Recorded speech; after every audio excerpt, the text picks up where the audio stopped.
Huh? Do you know how to make a goat Oh, is sound? it a goat bell? Yes, well, no, but it's a story about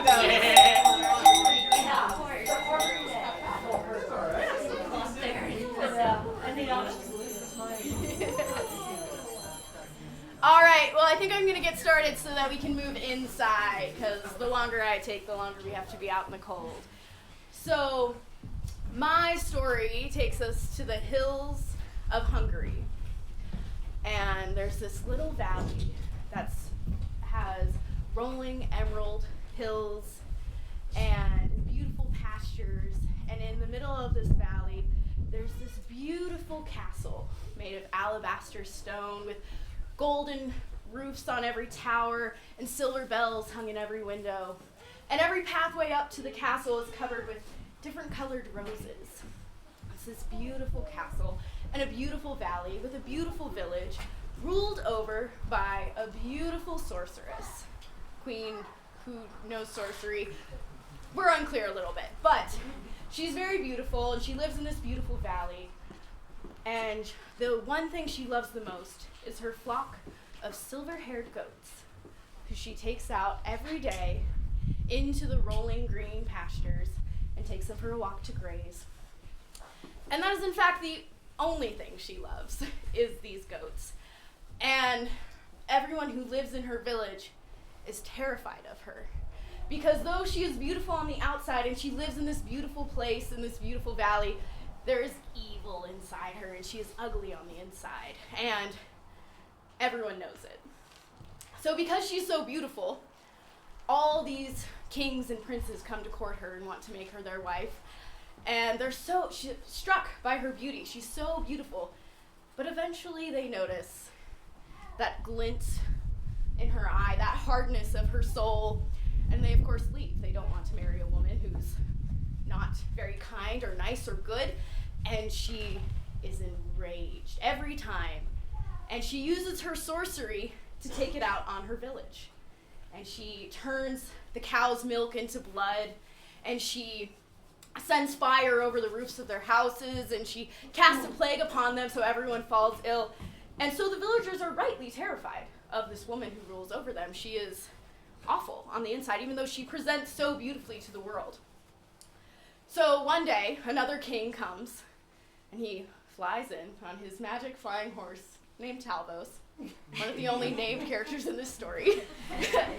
And he comes and he sees this beautiful valley with this beautiful castle, this beautiful sorceress who rules over it, and he is struck by her beauty and he falls in love with her.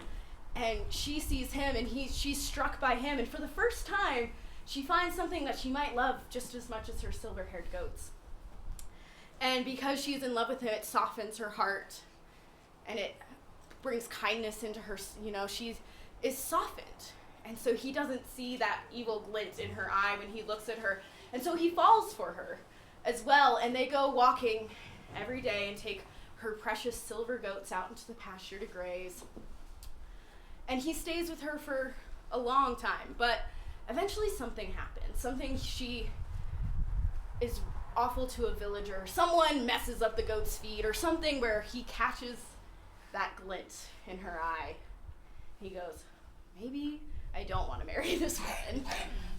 But then they go and they take the silver-haired goats on their walk, and he sees that gentleness and that softness and that love in her, and he goes, maybe I made it up. Maybe she is good, but I don't know. I don't know if I want to marry her anymore. And one day when they're taking their silver-haired goats out on a walk, they come across this golden-haired, beautiful woman playing the flute, and around her dances a flock of golden-haired goats. And the king looks at her and instantly falls in love. We're moving on our story. There's not a lot of time for courtship between them. He's in love with this new woman. And the sorceress looks at her and is enraged. This woman has everything better than her. She is more beautiful than the sorceress. Her goats have golden hair instead of silver hair. She wants to kill her. But she's still trying to put up a good front for the king, who she hopes to still marry, and so she hides this. But the king goes up to this beautiful golden-haired woman. He goes, "What is your name?" And she goes, "I am Lady Balaton. I am a fairy's daughter, and I have come to bring goodness to the world, and light, and joy, and hope." And he falls even more deeply in love with her.